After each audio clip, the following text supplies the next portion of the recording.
Do you ever sit down for a meal and feel a quiet dread like every single bite is about to push your blood sugar somewhere you can't bring it back from?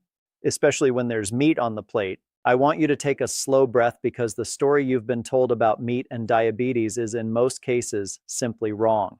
The piece of chicken on your fork is rarely the villain. The real culprits are how it was cooked, what's sitting next to it, and which cut you chose without realizing it. Protein, when you choose it well, does not raise your glucose the way bread or rice does. Today, after more than 20 years of caring for diabetic patients in their 60s, 70s, and beyond, I'm going to walk you through the four meats I trust most. Not seven, not 10, just four carefully chosen. And each one supports your blood sugar through a completely different mechanism inside your body.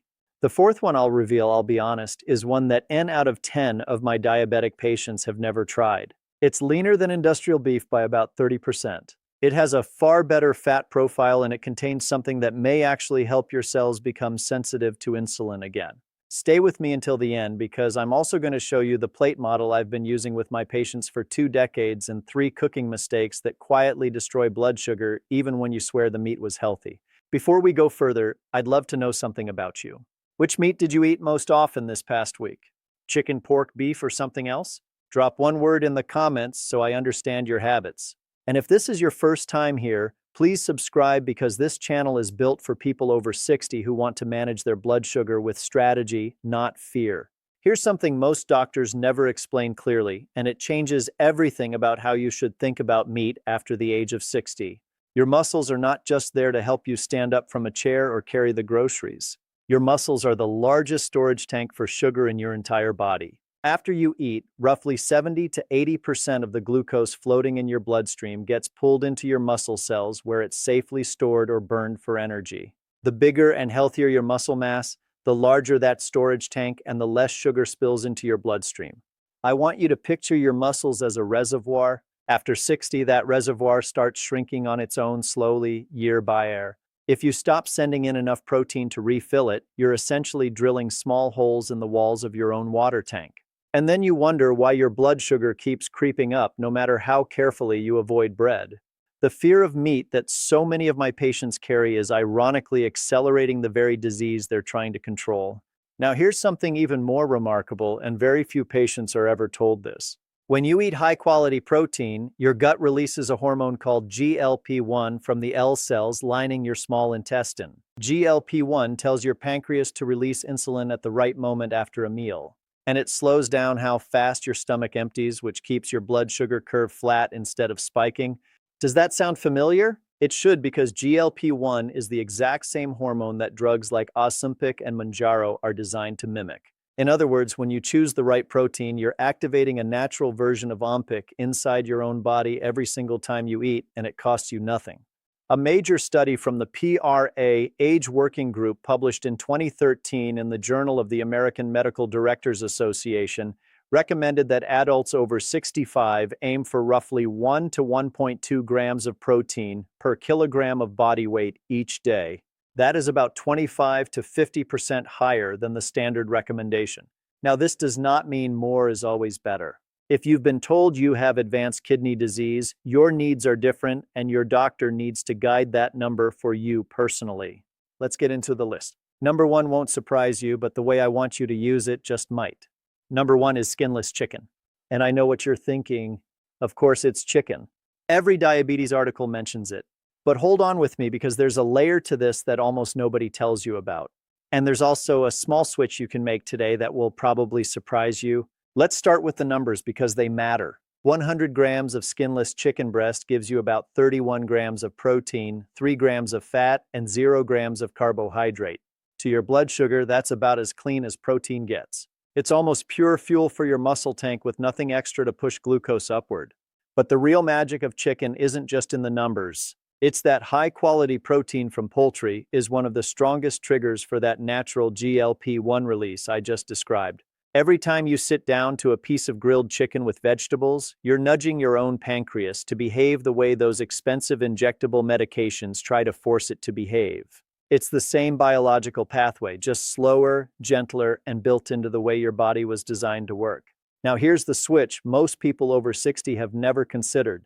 For years, you've probably been told to choose the breast and nothing but the breast. I want you to also welcome back the thigh as long as you remove the skin. Skinless dark meat is richer in myoglobin and iron, which support the tiny powerhouses inside your muscle cells called mitochondria.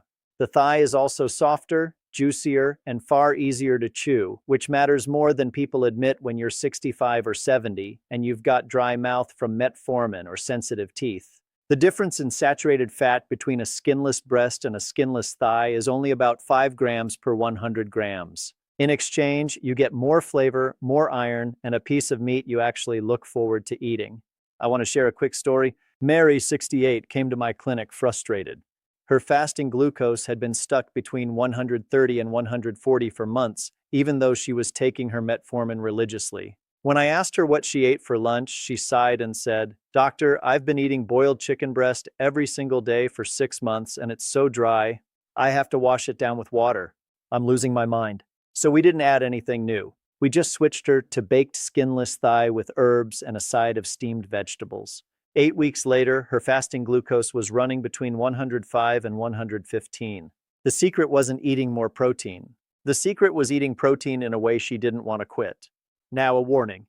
Chicken fried in batter is no longer chicken in any useful sense. The flour, the high heat, and the oil create compounds called advanced glycation end products, AGEs, which worsen insulin resistance and inflame your blood vessels. Skip the breading. Skip the sugary barbecue sauces too, where 2 tablespoons can hide 12 to 16 grams of added sugar. Bake, grill, pan, sear, or shred a big batch on Sunday and keep it in the fridge, so when hunger hits, you reach for that instead of a cookie.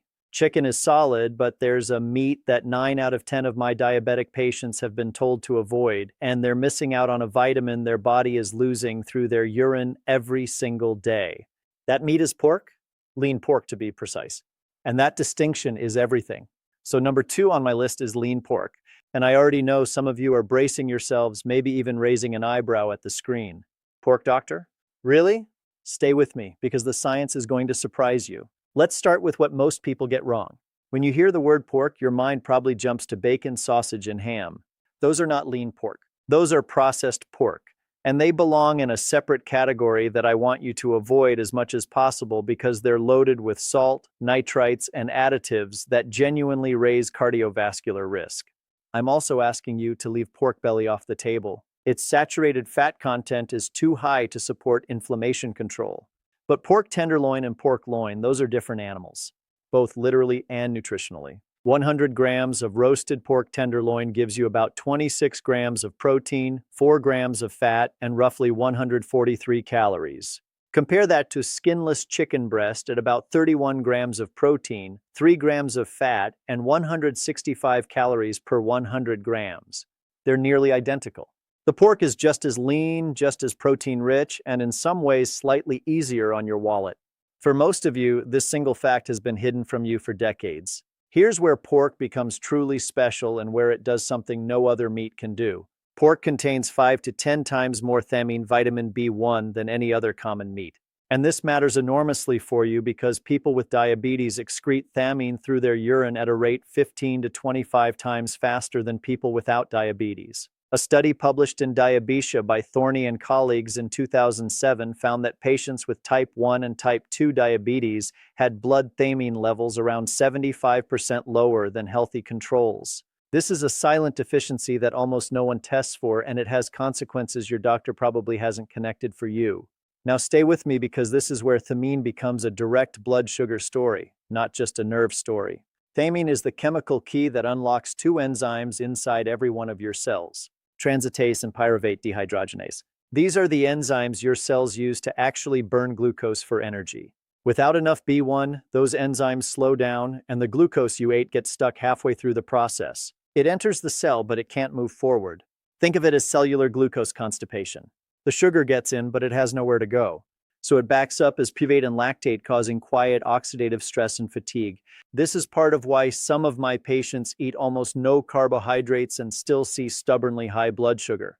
Their cells simply cannot finish the job of burning what's already inside them. Lean pork 2 or 3 times a week helps restart that internal furnace. There's another layer I want you to know about, though I'll say it with care. Some research suggests that low thiamine levels are associated with microalbuminuria, which is the earliest sign of diabetic kidney damage. We can't yet say lean pork prevents kidney disease, but adequate thiamine appears to play a quiet protective role in the kidney, and that's a possibility worth respecting. Cook your pork the right way. Roast it. Pan-sear it quickly so it stays juicy. Add it to vegetable stews with a clear broth. Never glaze it in brown sugar, and never drown it in sweet barbecue sauce. If you have gout, watch portion size. And if you have advanced kidney disease, talk to your doctor before increasing protein. So far, you have chicken for GLP-1 and pork for cellular glucose burning. Number 3 is a meat you may have been told to fear for years, but if you're currently taking metformin, this could be the very meat that's been making your HbA1c readings unreliable in both directions. That meat is lean beef. And I want to tackle the fear head on because so many of you have been told sometimes for 30 or 40 years that red meat is the enemy of every diabetic. That message is half right and dangerously incomplete. A massive study from the Harvard School of Public Health, led by Pan and colleagues and published in the Archives of Internal Medicine back in 2012, drew a line that almost no one talks about in everyday conversations. Processed red meat, the bacon, the hot dogs, the deli slices, raises the risk of type 2 diabetes by about 51%. But unprocessed lean red meat, the cuts you cook yourself at home, raises that risk by only 19%. And that smaller signal is heavily influenced by what else is on the plate. Those are two very different stories, and your doctor probably never separated them for you. Now let me show you why lean beef may actually be one of the most important meats you can put on your plate, especially if you've been on metformin for years. In 2016, the FDA officially updated its warning that long-term metformin use, particularly beyond 4 years, significantly raises your risk of vitamin B12 deficiency. And here's the cruel part. B12 deficiency causes peripheral nerve damage, tingling, burning, numbness in the feet that feels almost identical to diabetic neuropathy. So many patients are walking around with a vitamin deficiency that's being treated as a blood sugar complication. A study published in the BMJ by DeJorger and colleagues in 2010 followed nearly 400 type 2 diabetics on metformin for over 4 years and found a 19% increase in B12 deficiency compared to placebo. Lean beef is one of the most bioavailable sources of B12 on Earth. A few servings a week, and you've quietly closed a hole that's been draining you. Here's where it gets even more important, and I want you to really listen to this part. Your HbA1c, that 3-month average that your doctor uses to adjust your medication, is not a direct measurement. It's an indirect number. It measures how much glucose has stuck to the hemoglobin inside your red blood cells over their lifespan of roughly 120 days. And when your red blood cells aren't behaving normally, that number lies in 2 very different ways. If you have iron deficiency anemia, which is extremely common after 60 because stomach acid drops with age, your red blood cells actually live longer than normal. That gives more time for sugar to stick to them. So your HbA1c reads falsely high. Your doctor sees a high number, assumes your diabetes is out of control, and increases your medication. But your real blood sugar isn't that high. The extra medication then pushes you into hypoglycemia.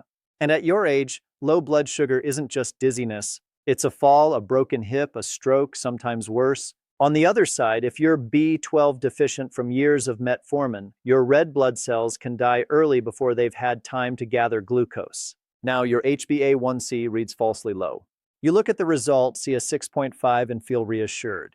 Meanwhile, your real blood sugar might be running closer to 8 or 9, quietly damaging the small vessels in your eyes, kidneys, and nerves day after day. Replenishing B12 and hemi-iron through lean beef helps recalibrate that measuring stick. So the number your doctor uses is actually telling the truth.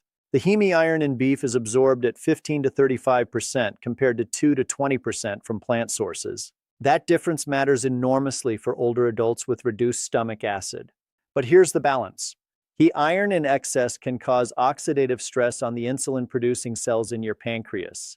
So the rule is quality and portion. 1 or 2 servings a week, about the size of your palm, 85 to 100 grams.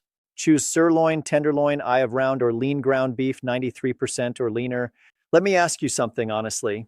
Pause for a moment. How many slices of bacon? How many hot dogs? How many sandwiches with deli meat have you eaten this past week? That's the number that actually matters for your heart and your blood sugar, far more than a Sunday roast. If you're realizing right now that you've been afraid of the wrong food, type yes in the comments. I read them, There's one last meat on this list, and this one solves something the other three can't fully touch. The deep root cause of why your cells stopped listening to insulin in the first place. Number 4 is bison. And I know for many of you, bison feels like something the cowboys ate on the plains, not something you'd pick up at the grocery store on a Tuesday afternoon. But this is the meat your great-grandparents lived on long before the modern food industry ever existed. In 2016, the United States officially named the bison its national mammal. And today you can find it at Costco, Walmart, Whole Foods, and Trader Joe's. Not as some exotic delicacy, but as a smarter version of beef that's quietly making a comeback. Let me show you the numbers because they're striking. 100 grams of grilled bison sirloin gives you about 28 grams of protein, only 2 grams of fat, and around 124 calories. Compare that to regular beef sirloin at 26 grams of protein, 5 grams of fat, and 175 calories. Bison is leaner by about 30%, lower in saturated fat, lower in calories, and it still delivers all the hemi-iron, B12, and zinc benefits we just talked about with beef. But here's the reason bison earns its spot at number 4. And this is where I want your full attention. The modern Western diet has pushed the ratio of omega-6 to omega-3 fats in our bodies to somewhere between 15:1 and 20:1.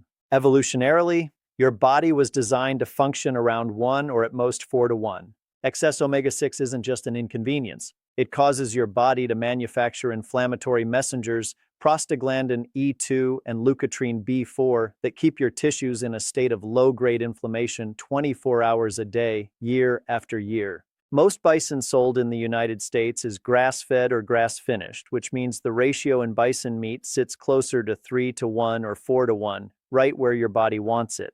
This is the strongest natural anti-inflammatory dose any single piece of meat can offer you. Not because bison adds more omega-3, but because it stops pouring more inflammatory omega-6 onto a fire that's already burning. A comparative analysis published in the Nutrition Journal by Daly and colleagues in 2010 found that grass-fed meats, including bison, contain 2 to 3 times more omega-3, a far healthier omega-6 to omega-3 ratio, and a higher density of natural antioxidants than grain-fed counterparts. Bison also contains some CLA, conjugated linoleic acid, which may support insulin sensitivity. The human research on CLA is still evolving, so I won't oversell it. The real story here is the fat ratio. And now the part I most want you to remember: chronic systemic inflammation isn't a side effect of type 2 diabetes. It's a root cause. When your cells are inflamed for years from excess omega-6, the insulin receptors on their surface stop responding properly. Insulin knocks on the door, but the cell doesn't open. Glucose can't get in, so it backs up in your bloodstream, and your pancreas has to work harder, pumping out more insulin just to push the sugar through. That is insulin resistance. That is where type 2 diabetes actually begins. Correct the omega-6 to omega-3 ratio from 1 to 20 back toward 1 to 4, and you reduce that inflammation. Your cells start responding to insulin again. Glucose flows where it's supposed to flow. Your blood sugar drops naturally without anyone needing to increase your medication. Let me tell you about Robert, 71 years old, diabetic for 14 years. His cardiologist had just told him his LDL was 168, his triglycerides were 245, and they wanted to push his statin dose higher. He sat in my office and said, "Doctor, I've been eating grilled chicken breast and steamed broccoli for 3 years. I'm tired." So we didn't add restriction. We made one swap. 2 of his weekly red meat meals became ground bison from Costco. 5 months later, his LDL was 138, his triglycerides 162, and his HbA1c had dropped from 7.4 to 6.7. He laughed and said, "Doctor, I'm still eating meat and my numbers look better than they did last year." Ground bison runs about $9 to $12 a pound at most major stores. Yes, it's pricier than regular beef, but you don't need to eat it every day. Once or twice a week, swapped in for ground beef in the dishes you already make: burgers, chili, meatloaf, taco filling. If bison isn't available near you, grass-fed beef from Whole Foods or a local farm follows the same principle and brings the same benefits. 4 meats, 4 completely different ways your blood sugar gets supported. GLP-1, cellular glucose burning, accurate HbA1c readings, and reduced insulin resistance at the root. But choosing the right meat is only half the equation. The other half is what surrounds it on the plate. And that's where most of my patients are quietly sabotaging themselves without knowing it. Picture the plate in front of you the next time you sit down. Half of it, the entire left side, should be filled with non-starchy vegetables and greens. Broccoli, spinach, cauliflower, zucchini, asparagus, a leafy salad, anything in that family. Fiber slows the absorption of glucose into your bloodstream and keeps you full longer. 1/4 of the plate, roughly the size of your palm, is one of the 4 meats we just discussed. The remaining quarter is your carbohydrate, but a smarter one. Beans, lentils, quinoa, brown rice, sweet potato with the skin on. You don't need to eliminate carbs. You just need to choose ones that release sugar slowly. This isn't my personal opinion. This plate method is officially recommended by the American Diabetes Association in their Standards of Care for 2024, and clinical research has shown it can lower HbA1c by an average of 0.5 to 0.8% in 3 months. That's the same effect as adding a diabetes medication just delivered through your fork. Think of it as the seatbelt of eating. It's not flashy, it's not exciting, but it quietly keeps you safe meal after meal. Now, 3 cooking mistakes that quietly ruin everything I just told you. Mistake number 1 is sweet sauces hiding in plain sight. Barbecue sauce, sweet and sour glaze, ketchup, teriyaki, honey mustard. 2 tablespoons of barbecue sauce can carry 12 to 16 grams of added sugar. That's 3 to 4 teaspoons of pure sugar poured silently on top of your perfectly chosen meat. Mistake number 2 is deep frying and charring over high heat. Research from Ura and colleagues published in the Journal of the American Dietetic Association in 2010 showed that high-heat dry cooking creates advanced glycation end products AGEs, which worsen insulin resistance and inflame your blood vessels. Heterocyclic amines, HC, as form when meat is blackened above 300 degrees. But here's a beautiful piece of news from a 2008 Journal of Food Science study by Smith and colleagues. Marinating your meat and herbs for 30 minutes before cooking can reduce HCA formation by 70 to 90%. The top 5 herbs to keep in your kitchen are rosemary, thyme, oregano, turmeric, and garlic. Their polyphenols and antioxidants intercept the free radicals that would otherwise attack the meat. A simple marinade of olive oil, lemon juice, 2 or 3 of those herbs, and crushed garlic for half an hour to overnight gives you tender, flavorful meat that's also far safer for your blood vessels. Mistake number 3 is the company your meat keeps. Grilled steak with white bread, French fries, and soda. Chicken on a giant mound of white rice, a sandwich on white bread with sugary mayo, and a soft drink on the side. The problem was never the protein. The problem was the package around it. One final word of safety. If you're on insulin or a sulfonylurea like gipizide or glyburide, sudden carbohydrate reduction can trigger dangerous hypoglycemia. Please do not adjust your medication on your own. If your numbers start dropping, bring the log to your doctor and let them adjust the dose with you. That is everything you need to start this week. Diabetes is not controlled by fearing your food. It's controlled by understanding it. 4 meats, each one supporting your blood sugar through a different door inside your body. Chicken triggers your natural GLP-1, the same pathway those expensive injectable medications try to copy. Lean pork delivers the thiamine your cells need to actually burn glucose. Lean beef restores the B12 and iron that keep your HbA1c reading honest and your muscle mass intact. And bison resets the inflammation ratio at the root of insulin resistance itself. When you combine those 4 with the plate model and you sidestep the 3 cooking mistakes we just walked through, you're holding a tool in your hand that works as powerfully as some medications, except this one comes without a prescription. Here's what I'd like you to do this week. First, open your refrigerator tonight and count how many packages of bacon, sausage, ham, hot dogs, or deli meat are sitting in there. Set a goal of bringing that number down to 1 or fewer servings per week. Second, swap 2 of your regular red meat meals for ground bison or grass-fed beef and ask for your HbA1c and LDL at your next blood work appointment so you can see the difference for yourself. At your next visit with your doctor, please bring up 2 questions. How long have I been on metformin? And should we test my vitamin B12 level? And given my weight and kidney function, what's the right daily protein target for me specifically? Keep an eye on your HbA1c every 3 months. Your creatinine and EGFR every 6 to 12 months, and add B12 and ferritin if you've been on metformin for more than 4 years. Out of those 4 meats, which one have you been avoiding the most? And what was the story in your head that made you avoid it? Leave your answer in the comments. I read every single one. And if you know someone, a parent, a spouse, a sibling, a close friend who has been living with diabetes and has been on metformin for years, please send this video their way. The part about B12 and metformin alone could save them years of unexplained tingling and confusion about their own body. I'm Dr. Ryan Meachell,